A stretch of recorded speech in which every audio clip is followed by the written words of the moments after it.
তো আজ সন্ধ্যাবেলা আমরা খাবো রোল, তাও আর ম্যাডাম এনে দিয়েছে, তো চলো খাওয়া যাক।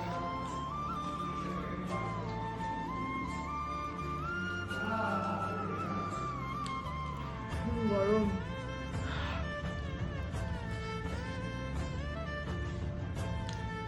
অনেক লঙ্কা দিয়ে এনেছে ম্যাম। বলেছে আমাকে। বলে দিয়েছে।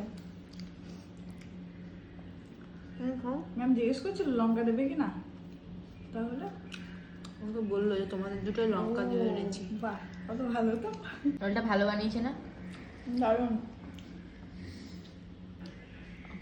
আজকে যা হলো, বাপরে বাপ। কেমন গরম বলো? এটা আমার আর রোল শেষের পথে।